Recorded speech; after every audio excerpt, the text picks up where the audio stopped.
Saudara yang terkasih dalam Tuhan, khususnya yang di rumah saya ingin menyapa shalom bagi kita semua. Damai sejahtera Tuhan menyertai rekan-rekan semua, sahabat-sahabat muda semua. Mari kita bersama-sama hari ini merenungkan satu tema firman Tuhan yang berbicara mahkota kemuliaan. Yang saya ambil dari 1 Petrus pasal 5 ayat yang keempat. Demikian bunyi firman Tuhan. Maka kamu, apabila Gembala Agung datang, kamu akan menerima mahkota kemuliaan yang tidak dapat layu. Sahabat-sahabat muda yang saya kasih dalam Tuhan, beberapa waktu yang lalu di bulan Oktober, ada seorang hamba Tuhan di mana dia mengalami masa yang begitu berat, begitu sulit. Yaitu satu masa di mana dia harus ke rumah sakit mengantar papanya yang berumur 83 tahun. Masa-masa seperti ini rasanya kalau bisa nggak ke rumah sakit nggak usah pergi. Ya, dalam kondisi yang virus pandemi seperti ini semua orang menghindari rumah sakit. Tapi apa boleh dikata? Kondisi sakit menimpa papa yang dikasihi. Dirawatlah sang papa oleh hamba Tuhan ini selama 1 minggu di sebuah rumah sakit di Jakarta Barat. Setelah dirawat 1 minggu, masuknya hari Minggu, keluarnya hari Sabtu. Pulang hari Sabtu sudah merasa lega sedikit, sudah boleh pulang ke rumah. Besoknya hari Minggu, kondisinya drop lagi. Nah, kali ini hamba Tuhan ini membawa papanya ke rumah sakit yang khusus untuk otak. Karena dapat kabar ada di Karawaci, dibawa ke Karawaci. Ternyata kali ini sakitnya lebih parah dibanding yang pertama. Ada penyumbatan di otak, ada pendarahan di otak. Sang hamba Tuhan ini merawat papanya selama 2 minggu di rumah sakit Karawaci. Dan waktu kelegaan kembali datang. Dokter menyatakan boleh pulang. Pulanglah ke rumah. Pada waktu pulang ke rumah, berjarak dari hari pulang ke rumah, hari kedua, hari ketiga, hari keempat, tanpa diduga, papa yang sudah boleh pulang dalam kondisi ya tidak sadarkan diri, masih makan dari selang ya sonde, dalam keadaannya terbaring, belum sadar, dirawat di rumah, pakai suster di rumah. Baru pulang 4 hari, mama yang dikasihi mengalami kondisi stroke. Besoknya dipanggil Tuhan, meninggal.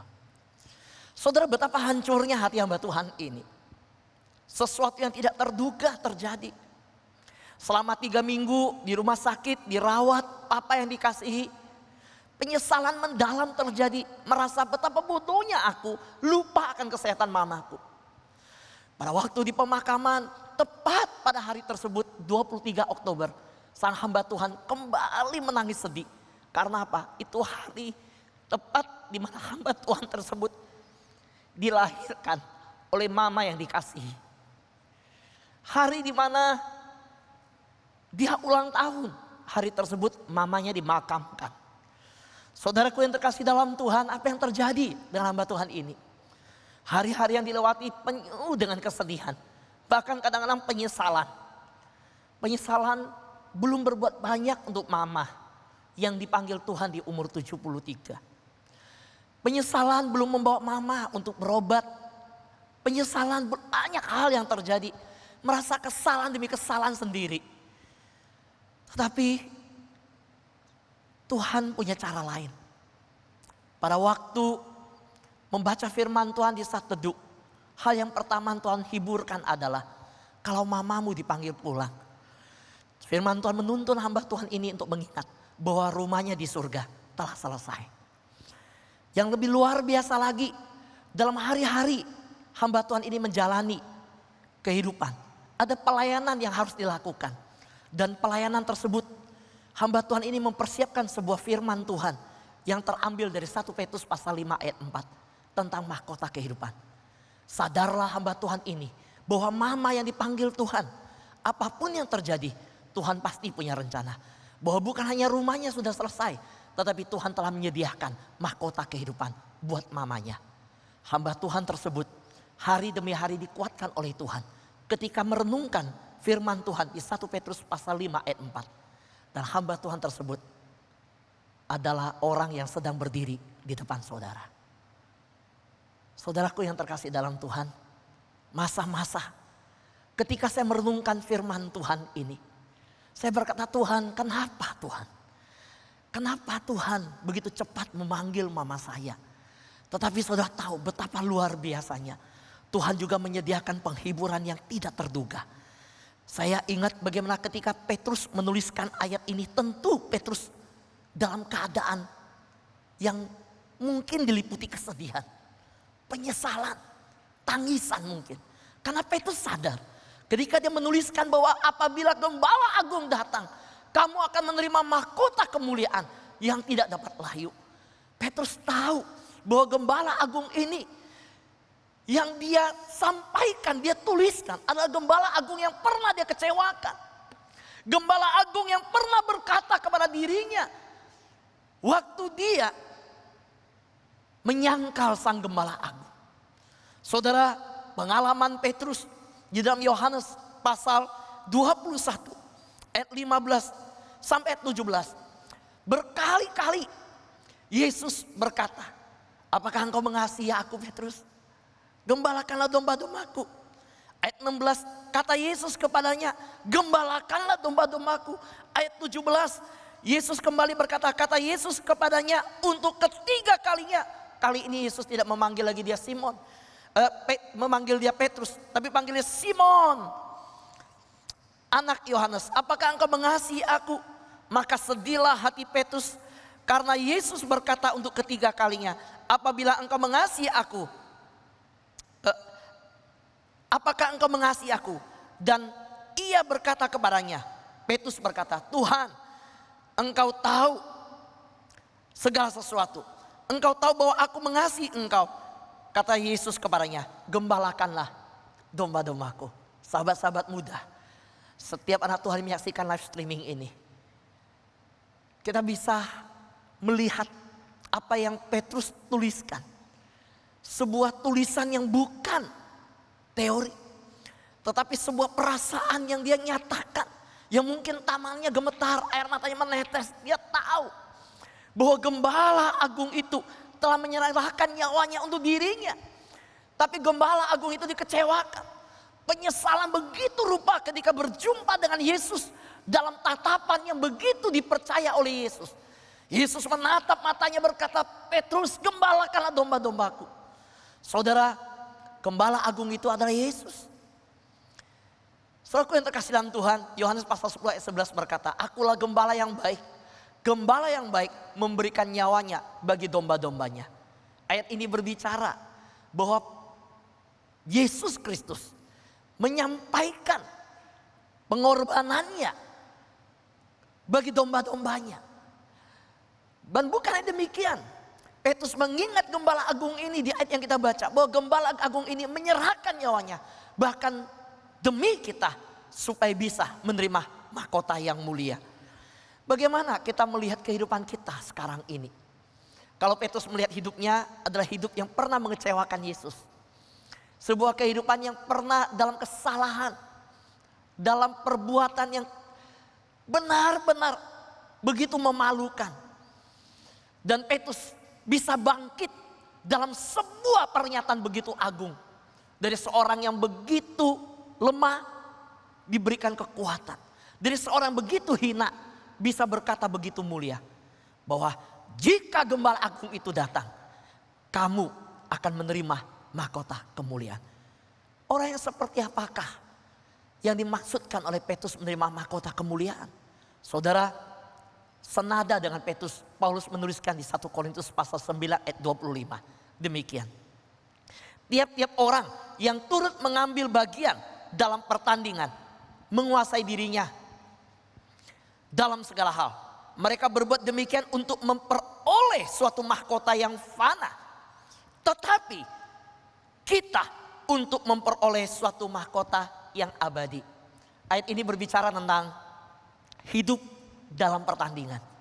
Selalu saya melihat hidup ini seperti dalam pertandingan. Ayat ini berbicara bahwa hidup dalam sebuah penguasaan diri. Hidup ini bagian dalam pertandingan. Saudara, Paulus menyadari betul bahwa mahkota yang fana diperebutkan oleh mereka yang dalam pertandingan. Dengan bahasa atletik yang dipakai Paulus, orang-orang itu berlomba tanpa peduli rasa sakit, kesulitan, melatih diri sedemikian, menguasai diri dalam mengambil bagian dalam pertandingan demi mahkota yang fana. Maka Paulus berkata, apalagi kita yang akan meraih mahkota yang abadi, mahkota yang mulia. Saudara, maka Paulus berkata, tiap-tiap orang yang turut mengambil bagian dalam pertandingan. Saudara, hidup dalam pertandingan ibarat kapal ini. Ini adalah kapal perang. Saudara, kapal perang yang sedang meletuskan senjatanya. Orang yang hidup dalam kapal perang selalu siap siaga. Orang yang hidup dalam kapal perang tidak mempedulikan dirinya lagi. Dia selalu waspada dengan ancaman dari luar. Bahkan dalam keadaan tidur pun selalu siap siaga. Di dalam kapal perang mereka selalu dalam keadaan begitu peka. Mereka siap melatih diri siang dan malam menghadapi semua kemungkinan yang ada. Saudaraku yang terkasih dalam Tuhan, hidup dalam pertandingan adalah hidup yang seharusnya demikian. Hidup yang mengerti bahwa akan ada sebuah mahkota mulia adalah hidup yang sedemikian melatih diri. Kalau untuk mahkota yang fana orang bisa melatih diri demikian, apalagi hidup dalam meraih mahkota yang mulia. Saudara yang terkasih dalam Tuhan, hidup bukan dalam pertandingan saja. Hidup adalah pertandingan. 2 Timotius pasal 4 ayat 5 dan 7 berkata demikian. Tetapi kuasailah dirimu dalam segala hal. Sabarlah menderita. Lakukan pekerjaan pemberitaan Injil. Tunaikanlah tugas pelayananmu. Aku telah mengakhiri pertandingan yang baik. Aku telah mencapai garis akhir. Dan aku telah memelihara iman. Saudara, ayat ini berbicara tentang Paulus yang mengungkapkan kehidupannya dalam pandangannya kepada mahkota abadi. Kepada mahkota kemuliaan. Baik Petrus maupun Paulus adalah dua orang yang melihat kehidupan yang penuh dengan kekecewaan dulunya. Petrus adalah orang yang pernah menyangkal Yesus. Paulus adalah orang yang pernah menganiaya jemaat Tuhan. Soalnya kalau bukan anugerah Tuhan, mereka tidak mungkin bisa menjadi pelayan Tuhan. Oleh karena itu ketika mereka dipakai oleh Tuhan, bagi Petrus dan Paulus tidak ada lagi kesempatan untuk mundur. Tidak ada kesempatan untuk hanya dilayani. Bukan lagi hidup ini dipakai untuk bersenang-senang. Untuk hanya menikmati masa hidup yang dimana diisi dengan segala sesuatu. Seperti orang dunia. Hidup orang Kristen beda. Hidup anak Tuhan beda. Punya fokus yang jelas. Karena itu baik Petrus maupun Paulus, mereka memandang hidup ini adalah pertandingan. Maka Paulus memakai bahasa, aku mengakhiri pertandingan yang baik. Aku telah mencapai garis akhir. Aku telah memelihara iman. Bagi Paulus, hidup itu adalah sebuah pilihan yang harus kita putuskan. Mau sebagai pelayan atau penonton. Saudara, pertanyaan hari ini yang saya ingin berikan bagi semua yang di tempat ini yang hadir dan juga yang live streaming di rumah. Bagaimana kita dapat mencapai garis akhir? Paulus bilang, aku sudah mencapai garis akhir. Dan hanya orang yang setia sampai mati mencapai garis akhir, meraih mahkota kehidupan, mahkota kemuliaan. Nah, kalau saya bertanya, bagaimana kita dapat mencapai garis akhir? Saudara, bergantung pada cara kita memandang diri sendiri. Kita memandang diri kita sebagai atlet yang harus terus memotivasi diri, berlatih dan berjuang, atau penonton yang duduk santai. Saudara, pada masa ketika saya merenungkan bagian ini, penonton atau pelayan, saya ingat karakter mama saya. Saya mendapat kesan bersama saudara dan menantu-menantu mama saya serta cucu-cucu dari mama saya. Ada 2 kalimat untuk mama saya. Mama saya adalah seorang yang penuh kepedulian. Dan kedua, seorang yang melayani. Saudara yang terkasih dalam Tuhan, mama saya begitu luar biasa diungkapkan. Semua oleh cucu menantu bisa punya satu benang merah. Semua berkata, mama kita ada mama yang melayani, yang peduli sama orang.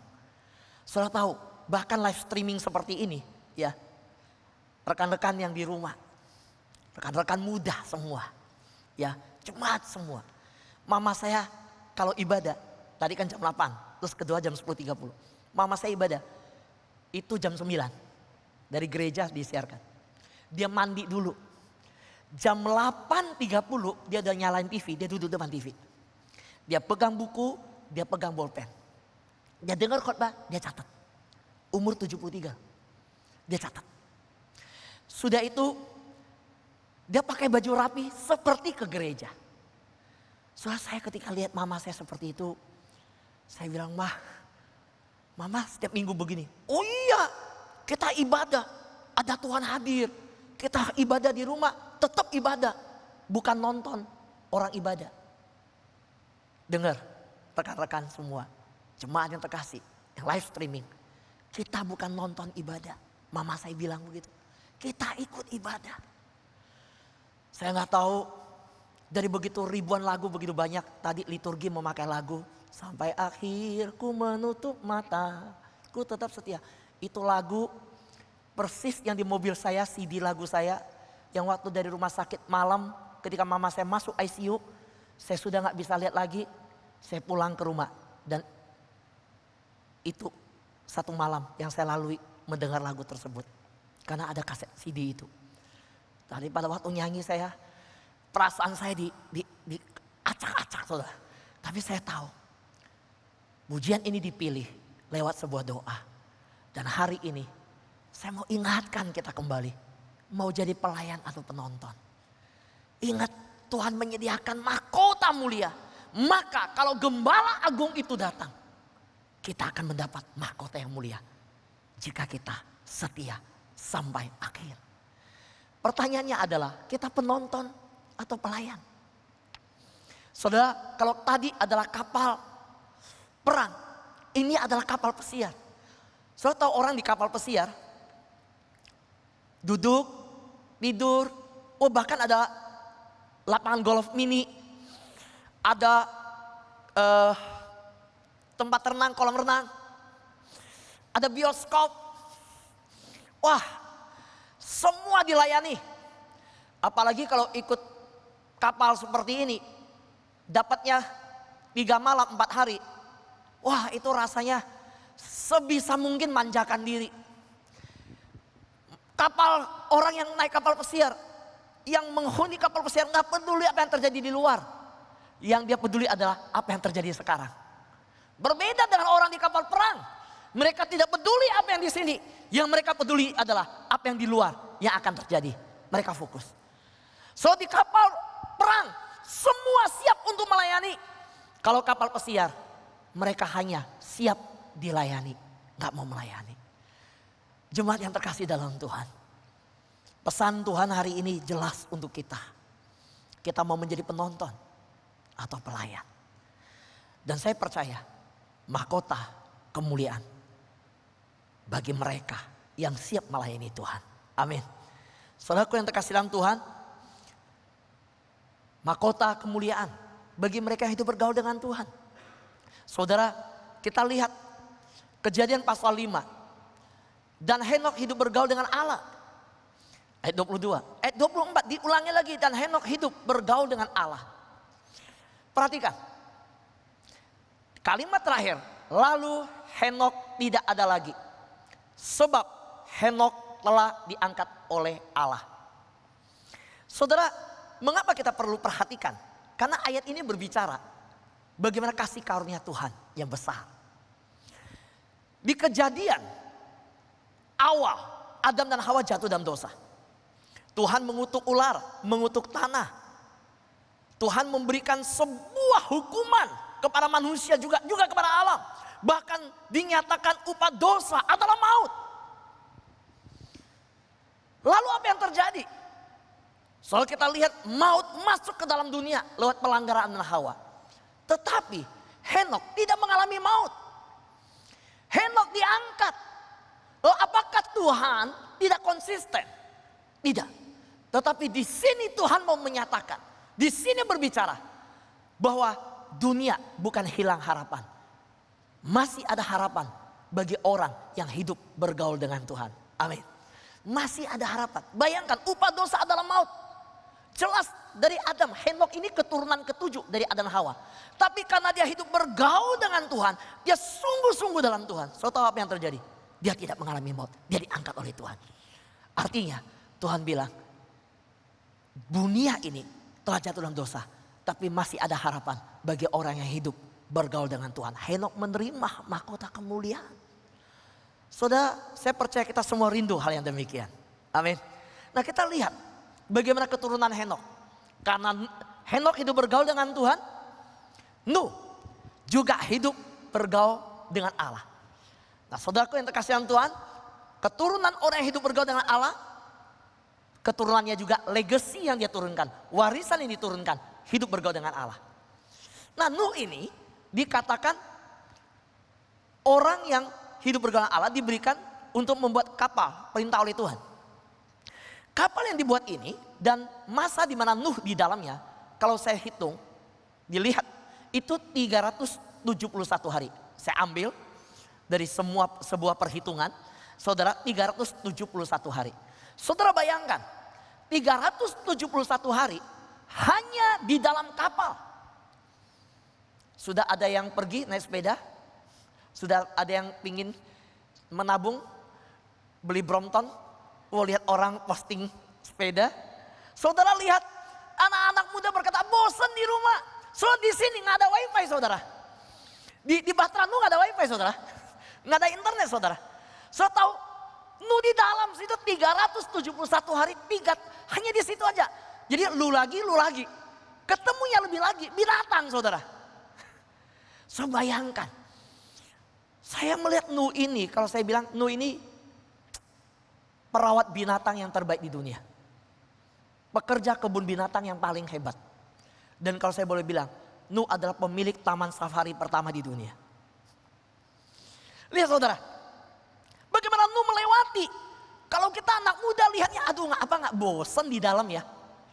Saudara, 371 hari di dalam Nuh melakukan apa? Saya percaya membantu binatang yang melahirkan, memberi makan, merawat yang sakit, melakukan pekerjaan-pekerjaan yang gak mudah.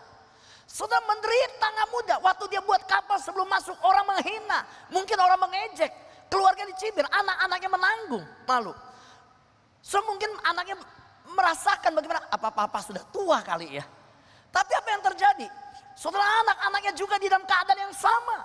Anak-anaknya di dalam keadaan yang 371 hari di tempat yang lu lagi. Bertemu dengan binatang, bekerja, menahan semua penderitaan, kesulitan di dalam kapal.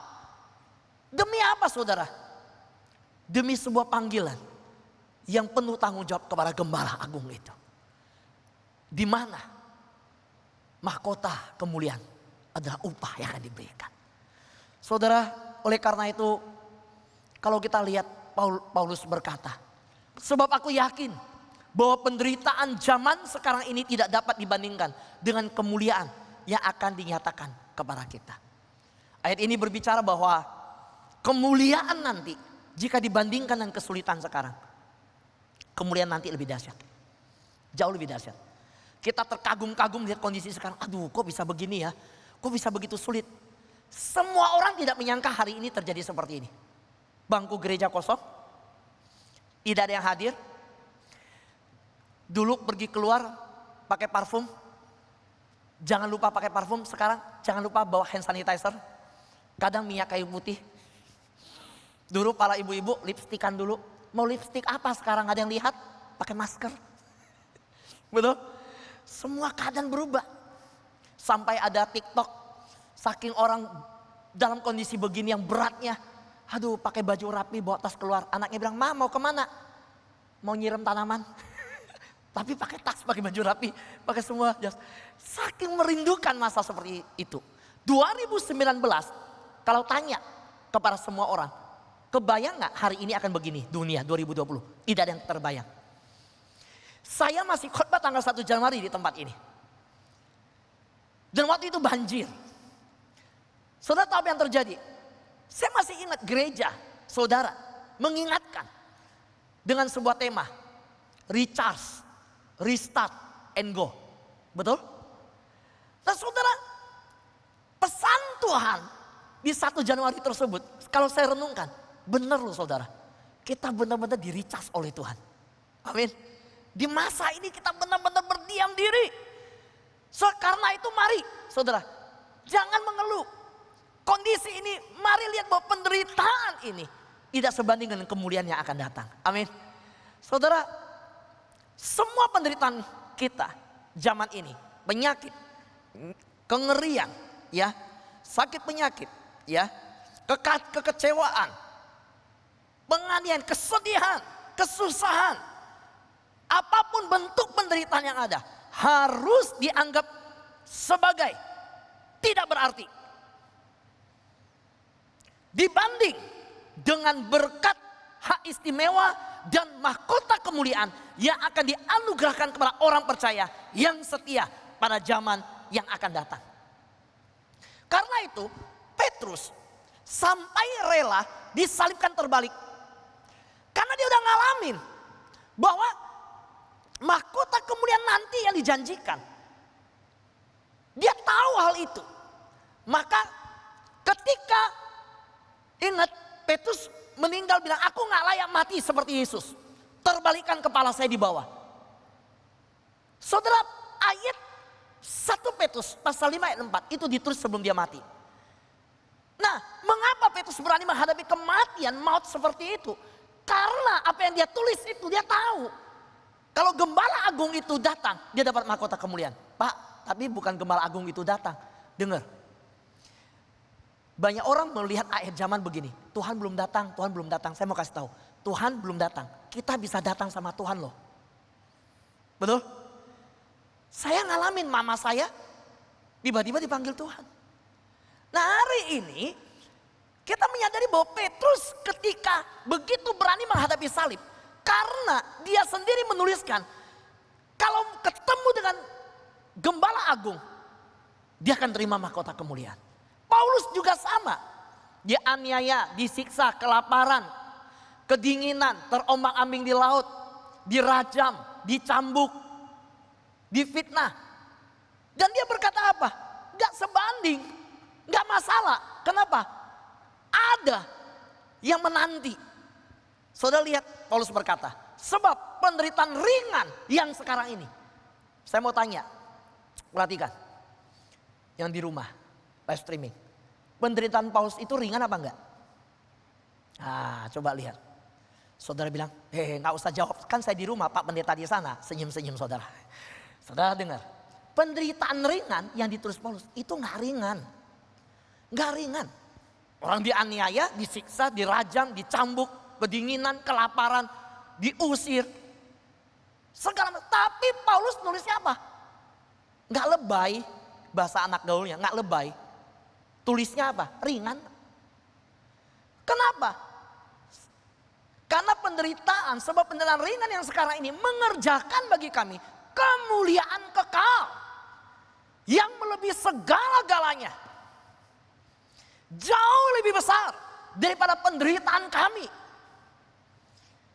Saudaraku yang terkasih dalam Tuhan, kemuliaan yang Tuhan sediakan tidak tertutup oleh penderitaan. Ayat ini berbicara bahwa kemuliaan yang Tuhan sediakan tidak tertutup oleh penderitaan. Sebab penderitaan itu mau menghentikan ketekunan kita ikut Tuhan. Penderitaan itu akan dipakai untuk menghentikan langkah kita, untuk setia ikut Tuhan.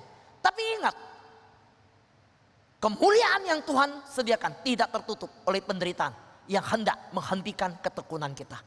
Kita tidak akan pernah berhenti untuk setia ikut Tuhan. Kita udah lihat contoh Petrus, Paulus maupun Nuh. Mereka tetap setia. Saudara terkasih dalam Tuhan. Makanya ayat ini harus dipahami dengan benar. Ayat ini sering dipakai orang untuk menasehati begini. Bagi orang sedang menderita, kesusahan, kesulitan, kemalangan, bahaya, ada masalah musibah. Udah, kita orang percaya segala sesuatu bekerja bersama-sama mendatangkan kebaikan. Ini populer ayat ini. Yakobus pasal 1, 12 tadi juga dibaca di liturgi. Populer juga tuh. Sangat dikenal ayat ini. Apa? Oh, berbahagia orang yang bertahan dalam pencobaan. Sebab apabila ia sudah tahan uji, ia akan menerima mahkota kehidupan yang dijanjikan. Tapi masalahnya ayatnya gak berhenti yang dijanjikan. Ayat itu terus berjalan dan kalimatnya sama dengan Roma. Yaitu apa? Bagi mereka yang mengasihi Dia. Kepada barang siapa yang mengasihi Dia.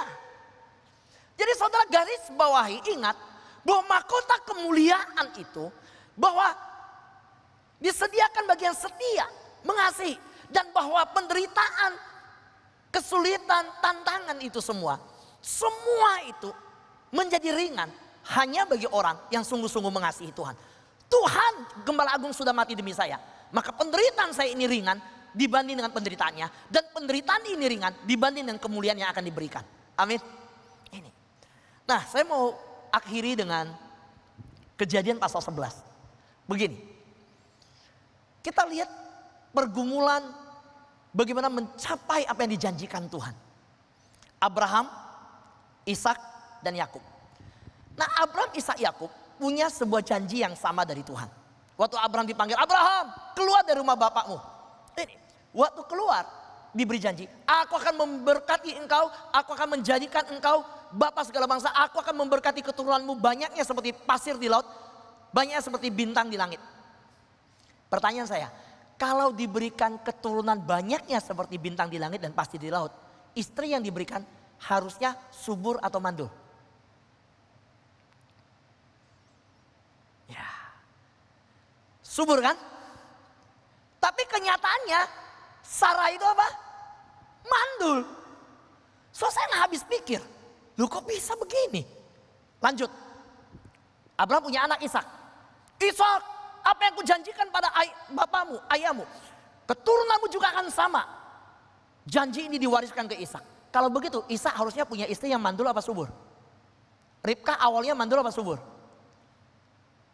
Mandul. Mandul. Dengar lagi. Yakub, anaknya Ishak, cucunya Abraham. Pertama, dia bekerja. Dia mencintai sekali Rahel, tapi dikasih istri Lea. Yang dia cintai adalah Rahel. Istrinya Rahel, mandul apa subur? Mandul. Nah lihat. Bukannya satu kali, 3 generasi. Ini ada apa? Selalu ketika saya melihat di dalamnya, saya hanya tahu satu hal. Betapa bangsa Israel, kalau menoleh ke belakang sejarah mereka, harusnya mereka rendah hati dan tunduk di hadapan Tuhan. Jangan sombong. Bahwa mereka bisa seperti hari ini karena berkat Tuhan, karya Tuhan. Mereka berkata, kami keturunan Abraham. Di hadapan Yohanes Pembaptis. Kepada Yesus mereka juga demikian. Yohanes Pembaptis berkata, Bapa di surga bisa menjadikan batu-batu ini menjadi anak Abraham. Ya memang benar. Karena awalnya juga mandul semua, betul? Nah karena itu, waktu saya melihat pergumulan kehidupan Abraham, Ishak, dan Yakub. Mengapa mereka setia kepada Tuhan? Di tengah-tengah pergumulan pasangan-pasangan demikian. Di tengah pergumulan rumah tangga yang sedemikian. Karena mereka tahu janji Tuhan itu ya dan amin. Bahwa kemuliaan kekal melebihi semua kemuliaan di dunia. Bahwa kemuliaan mahkota yang akan diberikan itu jauh melebihi penderitaan yang mereka alami. Tuhan sanggup mengubah segala keadaan. Yang Tuhan mau adalah seperti Wahyu dikatakan, setialah sampai mati. Saudara, Abraham, Ishak, Yakub, Petrus, Paulus, Nuh adalah orang-orang yang setia sampai akhir hidup, sampai menutup mata. Jemaat terkasih dalam Tuhan, rekan-rekan muda semua, Semua yang live streaming hari ini dan menyaksikan. Saya tidak tahu pergumulanmu seperti apa. Kalau hari ini engkau berkata rumah tanggaku mustahil untuk diselesaikan. Persoalanku terlalu mustahil untuk diselesaikan. Masalahku, pencobaan yang kau alami, ujian yang saya alami terlalu berat. Mustahil untuk ada jalan keluar. Saya mau berkata, Allah Abraham, Allah Ishak, Allah Yakub adalah Allah yang telah membuktikan bahwa tidak ada yang mustahil bagi dia. Dia Allah yang menyediakan mahkota mulia. Yang Tuhan mau adalah biarlah kita tetap setia sampai menutup mata. Itu yang Tuhan rindukan. Amin. Saya minta pemusik boleh mengiringi. Kita naikkan satu pujian. Singer boleh bantu saya. Kita naikkan satu pujian.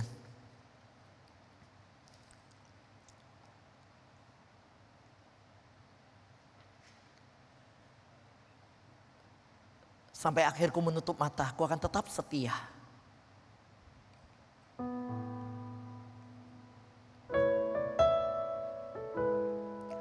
Biar kita mengambil sebuah tekad, janji di hadapan Tuhan. Sesulit apapun kehidupan kita, seperti wanita mengurapimu, menangis di bawah kakimu. Demikian hidupku mau mengasihimu. Yesus, Engkau baik bagiku. Seperti wanita mengurapimu, menangis di bawah kakimu. Demikian hidupku mau mengasihimu. Yesus, Engkau baik bagiku. Sampai akhir ku menutup mata, ku tetap setia menanti janjimu. Sampai ku dapatkan mahkota kehidupanku, ku tetap setia, ku melayanimu. Mari kita bangkit berdiri bersama-sama. Baik yang di gereja Tuhan, yang di rumah. Mungkin engkau berkata persoalanmu terlalu berat. Beban yang engkau alami terlalu besar menindih. Bahkan engkau mengalami masa-masa seperti yang saya juga alami. Di masa ini engkau kehilangan orang-orang yang dikasihi. Engkau masuk dalam kondisi yang seperti Abraham. Engkau mengalami satu situasi yang seperti Nuh. Begitu berat penderitaan, kesulitan yang dialami. Tapi biarlah hari ini mata kita tertuju kepada Gembala Agung itu, yang suatu hari akan kita jumpai. Dan kita boleh mendengar dia berkata bahwa kita adalah anak yang setia, dan kepada kita dikaruniakan mahkota kemuliaan. Bagi Tuhan tidak ada yang mustahil. Saya tidak tahu apa yang kau alami di rumah. Saya tidak tahu apa yang kau gumulkan masing-masing saat ini. Tapi jika engkau sedang menyaksikan ini live streaming, engkau menonton, melihat, bergumul, terlibat dalam ibadah, langsung di hadapan Tuhan, biar hadirat Tuhan turun atas hidupmu. Naikkan pujian ini bersama dengan saya, refnya saja. Sampai akhir ku menutup mata. Ambil semua tekad di hadapan Tuhan. Ku tetap setia. Ambil semua kesungguhan. Menanti janjimu.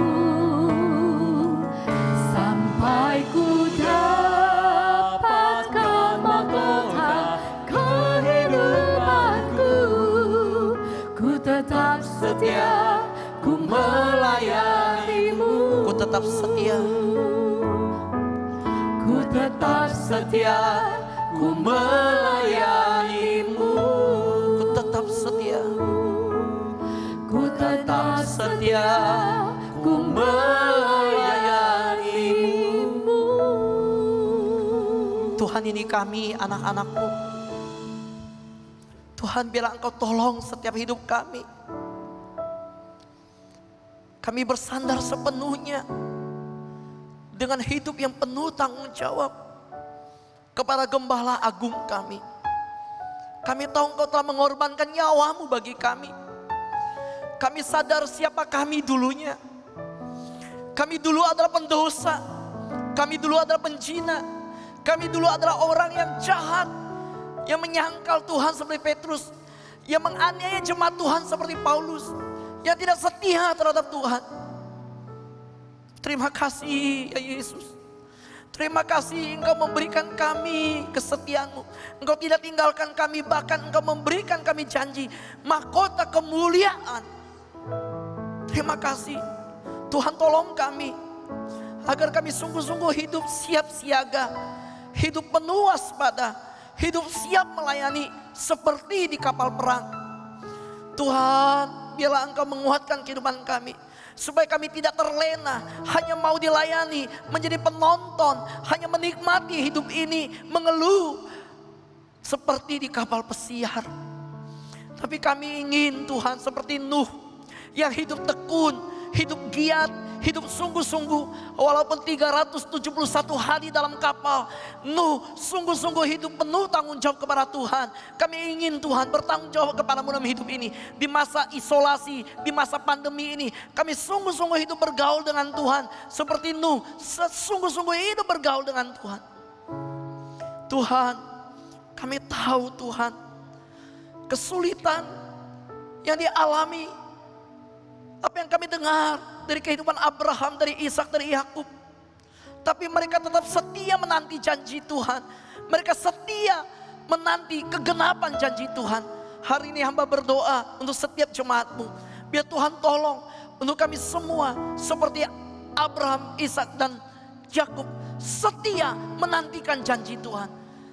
Kami rindu Tuhan, bahwa sampai kami menutup mata, kami tetap setia. Sampai kami menerima mahkota kemuliaan, mahkota kehidupan yang Tuhan janjikan itu. Tolong kami ya Roh Kudus, tolong kami dalam menjalani hidup ini setia. Dalam nama Yesus kami berdoa.